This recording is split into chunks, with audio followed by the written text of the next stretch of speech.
Chinese Foreign Minister Wang Yi arrives in the island. Residents in Salawa demonstrate demanding justice for damages caused by the explosion. Dallas shooting. 5 police officers killed by snipers during protest. A very good evening to you. You're watching Prime Time News on News First. I'm Saturang Hapuarati. And I'm Arundhati Mutannaika. Let's take a look at the stories in detail now.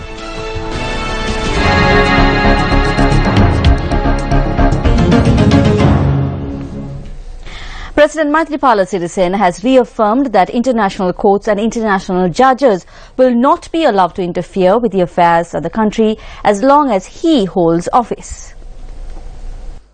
The President expressed these views during the 70th anniversary celebrations of the Sri Lanka Ramanya sect held in Panadura this afternoon. Various views could be expressed, but the government will always act bravely to safeguard the sovereignty and territorial integrity of the country. Various views are being expressed about bringing down foreign judges and setting up military courts to look into the allegations levelled against the country. However, as long as I hold office as the President of this country, international courts, international judges and international organizations will not be allowed to interfere with the internal affairs of our country and the judiciary. We will not allow this to take place. Chinese Foreign Minister Wang Yi arrived in the country on a 2-day official visit aimed at further enhancing relations between China and Sri Lanka. Chinese Foreign Minister Wang Yi arrived in the country this evening. During his stay in Sri Lanka, he is expected to prepare the foundation for activities of various sectors that were agreed between the two countries when Sri Lankan Prime Minister Ranil Wickremesinghe visited China in April.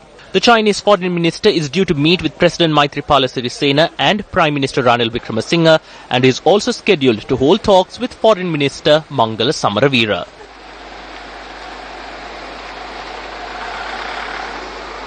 Speaker Karu Jayasuriya is expected to give a ruling on the ratification of the first optional protocol to the International Covenant on Civil and Political Rights or ICCPR in Sri Lanka.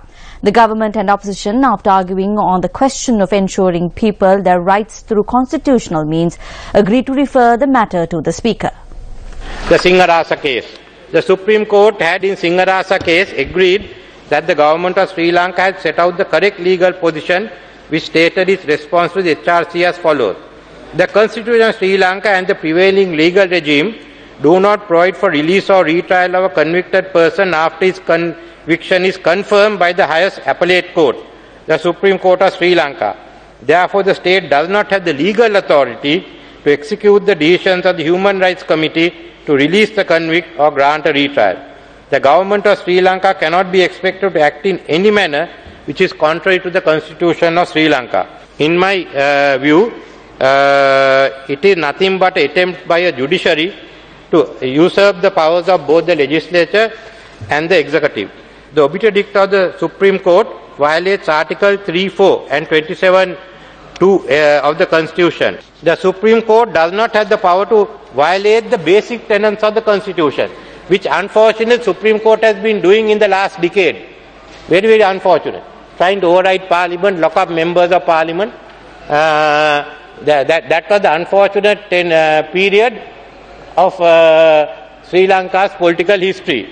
The judicial power of the people is not exercised by the Supreme Court, but by a Parliament through courts and directly by Parliament.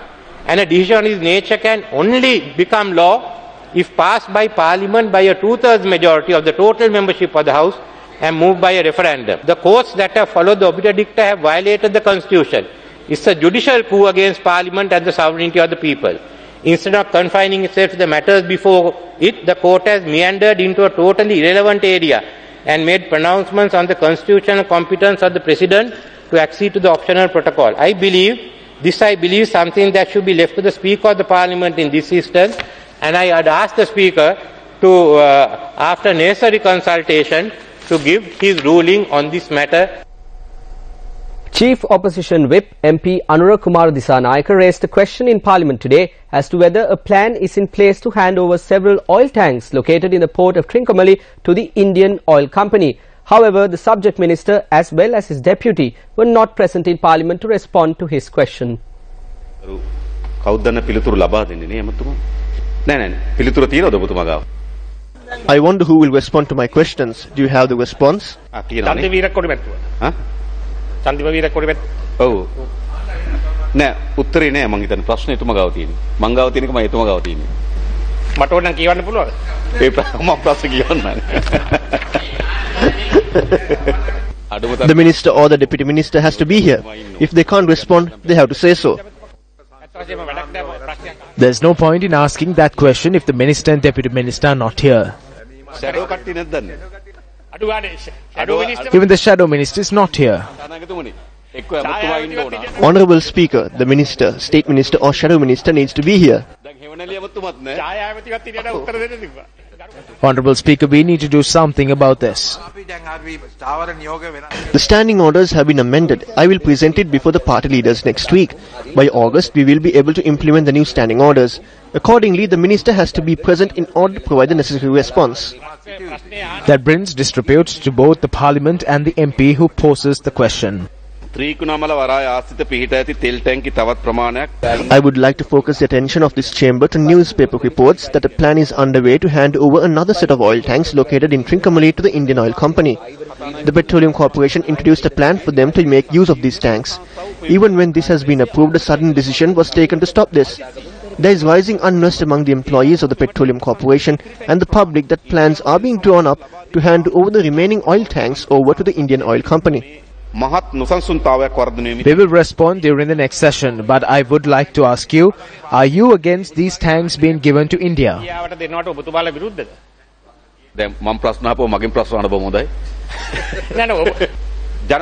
of the opinion that these tankers should be operated by the Petroleum Corporation in order to ensure efficiency and that the country does not incur a loss. State Minister Sujiva Senasinghe has been appointed as a member of the Committee on Public Enterprises or COPE. Speaker of Parliament Karuja Sure informed the chamber of the appointment. In line with the Parliamentary Standing Orders 129A, the Select Committee has appointed MP Sujiva Senasinghe to the position vacated in the Committee on Public Enterprises by Parliamentarian M. Velukumar.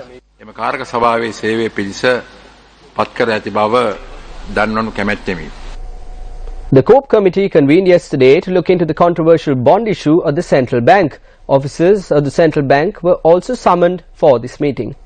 24th of February 2015. The Public Debt Department decides to call for a bond issue of 1 billion rupees for a period of 30 years. 26th February 2015. Urgent meeting with the participation of Ministers Ravi Karunanayaka, Kabir Hashim, Governor of the Central Bank Arjun Mahendran and other officials regarding the additional financial requirement for the payment of highway contractors. Incidentally, the chairman of the United National Party Malik Samarvikrama, who was not an MP nor a minister, was present at this meeting. 27th February 2015. The first bond transaction after the appointment of the new governor takes place. 8th March 2015. Details of the controversial CBSL bond issue comes to light. 9th March 2015. President intervenes and orders that a committee be appointed to inquire into alleged losses caused by the February 27th bond issue.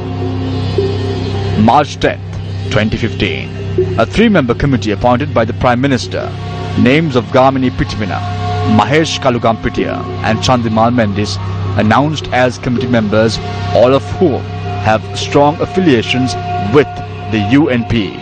On the very same day, Newsfirst exposed the ownership of perpetual treasuries by Perpetual Holdings, of which Arjun Aloysius, who is the son-in-law of the governor of the central bank, Arjun Mahendran, is a significant shareholder.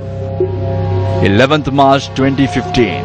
On the very next day, opposition lodges complaint at the Bribery Commission seeking investigations into the alleged bond scam. 13th March 2015. UNP Chairman Malik Samarvikrama confirms he was present at the meeting held on the 26th of February to discuss state funding requirements. He tells Newsfirst he attended the meeting as an advisor to the Prime Minister. 16th March 2015. The governor of the central bank accepts failure to communicate to primary dealers the central bank's intention to raise more funds through the bond issue. I will take responsibility for the fact that we should have advertised 10 billion, but we didn't have that information in time. 17th March 2015. Prime Minister makes statement in Parliament on alleged bond scam. Announces that Arjuna Mahendran is on leave. 18th March 2015. Opposition stages protest opposite CBS cell demanding that investigations be expedited. 29th March 2016. A year after the first bond scam was reported, another controversial bond issue takes place. 6 June 2016, Committee on Public Enterprise informs the Auditor General to carry out investigations regarding the matter. 19 June 2016, Prime Minister informs that Arjuna Mahendran will not be reappointed until investigations into him are completed by court. 20th June 2016, former chairman of the Ceylon Chamber of Commerce exposes the loss made in the second bond transaction to the public. This time we are working on leaked information. We don't have a formal thing. Based on the leaked information, we believe that of this issue that was made on the 29th, the primary dealer in question got 26 billion, as he said. And important thing is EPF got only 2.5. Who is this primary dealer, Mr. Perpetual treasuries. Okay, say 14.7%, let us say, was 13.7, let us say, or 14.7 in some cases that the perpetual treasuries got.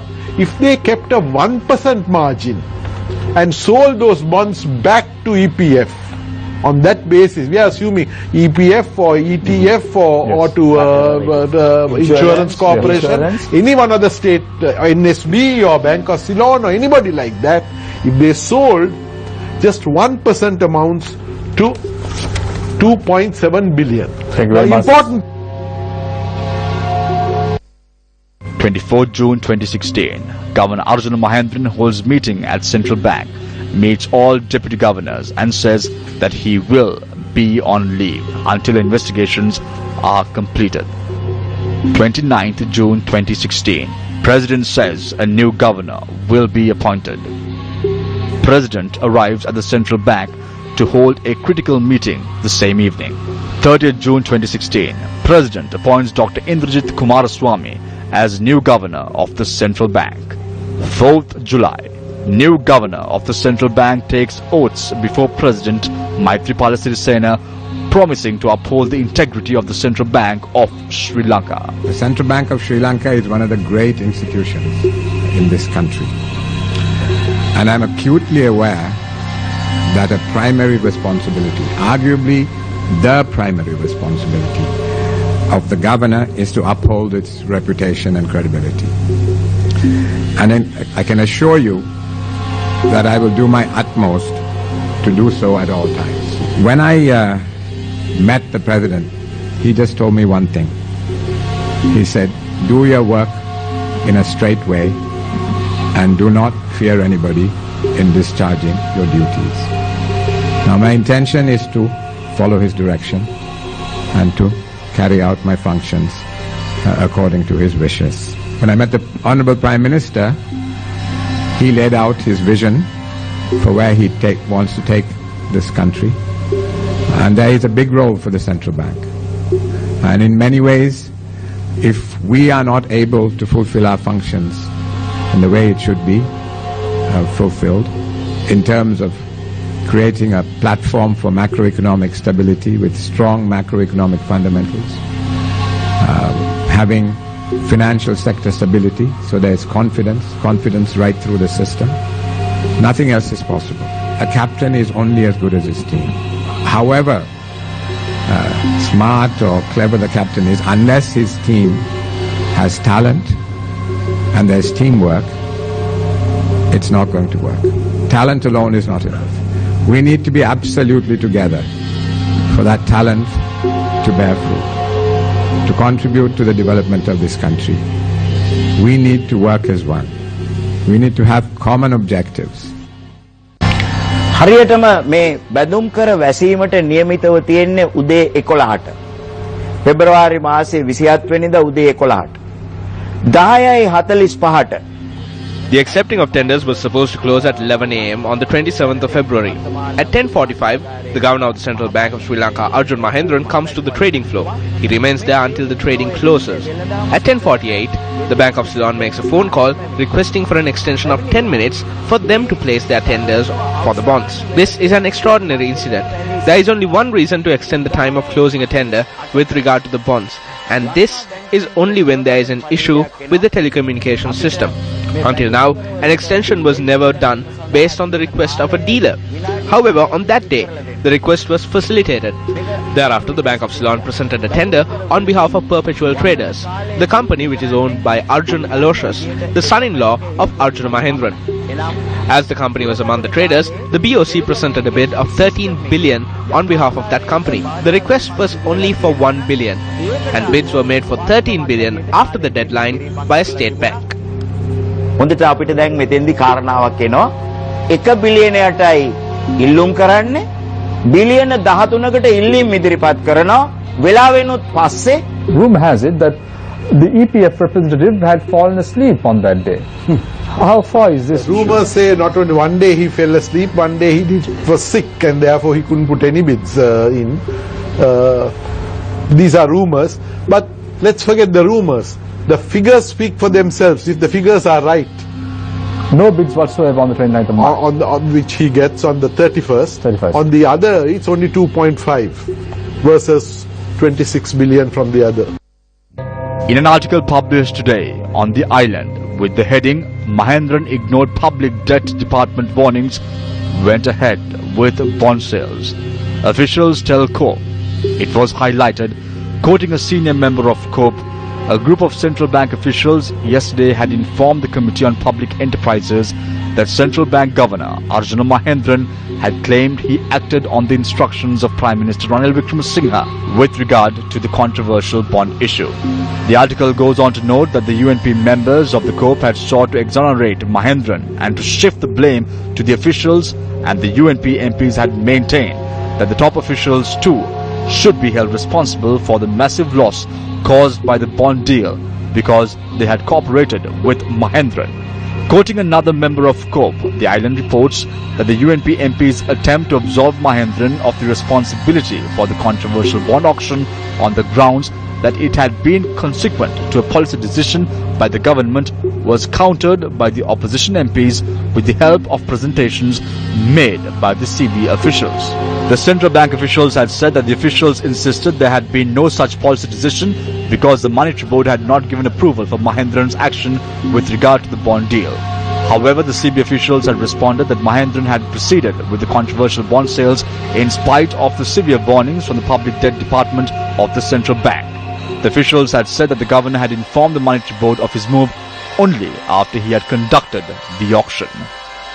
Mr. Rispada, I think the time is opportune for us to acknowledge the superb independence and the integrity and the probity of the officials at the Central Bank of Sri Lanka, who have quietly taken all the blows, and none of them succumbed to the blows. But they waited and waited, and they chose their time. And especially the Deputy Governor, who spoke with such clarity at COPE yesterday, as reported in the paper.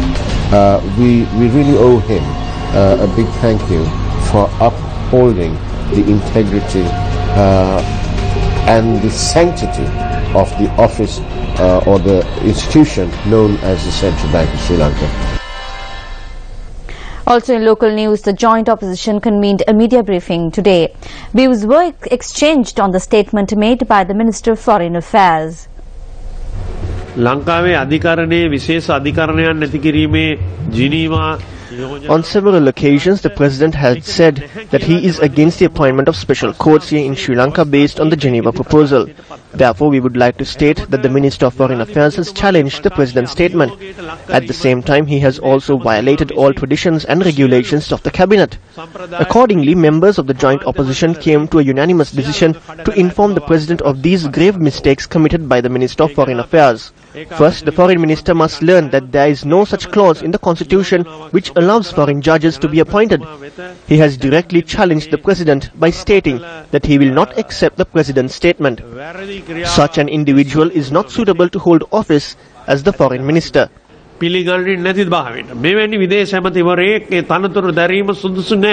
විදේශ ඇමතුමා මං හිතන්නේ මේ දවස් ඉන්නේ මද සිහියෙන්. I believe that the foreign minister is not in his right mind these days. The reason is that he signed the Geneva proposal together with the Americans. Now the Americans are holding him by his neck. American කාරින් දැන් මිනිහාගේ බෙල්ල පිරිකන. American රජය දැන් මිනිහාව පිටියට හේතු කරගෙන අහනවා කෝ බාස්තන් කරපු ඒ අපේ යෝජනාව ගැන. Now they are keeping him responsible for what he has signed. When he is questioned, he has to say something.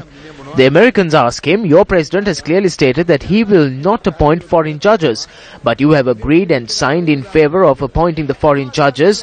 What do you have to say about it? He responds by saying that the president can express his stance as it is a democratic country, but that is only one opinion in the country. Can anyone make such comments about what the country's president has to say? Welcome back to the news. The foundation stone for the 34th model village in the Hambantota district, named Siyamutugama, was placed today under the auspices of the Minister of Housing and Construction, Sajith Premadasa. Land deeds as well as financial assistance were provided to 35 families in the Ransiripura area in Lulugambehera, Hambantota. The president, who was defeated in the presidential election and was sent home by the people, is now attempting to become the prime minister.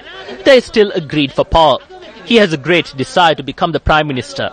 Alibaba and the 40 thieves have announced a shadow cabinet. Who have they appointed to that? Mr. 2500 has been made the Minister of Finance. The person who said that a civilian can live on 2500 rupees has been appointed as the Minister of Finance. Mr. Reska has been appointed as the Minister of Foreign Affairs. This person raced Lamborghinis opposite the Temple of the Tooth Relic with sandbags. The shadow cabinet has appointed a young person to such an important position in the shadow cabinet, thinking that the foreign policy is a race course. On to another one of our headline-making stories. A group of persons who suffered losses owing to the Salava army base explosion in Koskama staged a protest this morning, blocking the Colombo-Avisavela main road. The protest, which lasted nearly 2 hours, hampered vehicular movement along Colombo-Avisavela main road.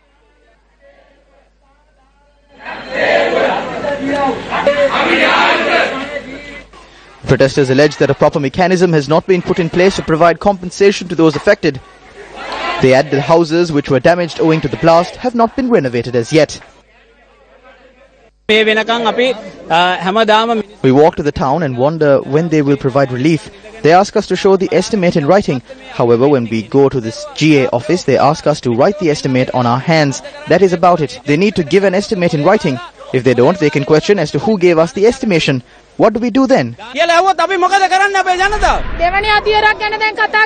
speak of the second phase. They have not completed providing the first round of compensation worth rupees 50,000. Only 360 persons have received it. 850 persons are yet to be provided with compensation. It has been 36 days. However, we have not received a proper estimation for our assets and businesses.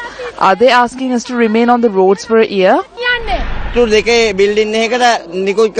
My business caught fire. A number of employees served under me. Now I have to leave them in disarray and close down my business. This is the estimate they wrote for a 2-storied building. There is no state mark on this estimate. Who wrote this? Will this be accepted? A total of 684 buildings were completely and partially destroyed. A total of 76 estimators were deployed to ascertain the value of the losses incurred. The Divisional Secretariat of Colombo notes estimations of over 1,900 houses and business establishments have been received to the Secretariat. If anyone disagrees with the values of the estimate provided to them, they could file an appeal indicating the reason as to why they disagree with the estimate. We will then direct their appeal to the Department of Estimates and inquire from them whether the estimate could be reconsidered. All I have to say is don't act in a manner that would delay the process.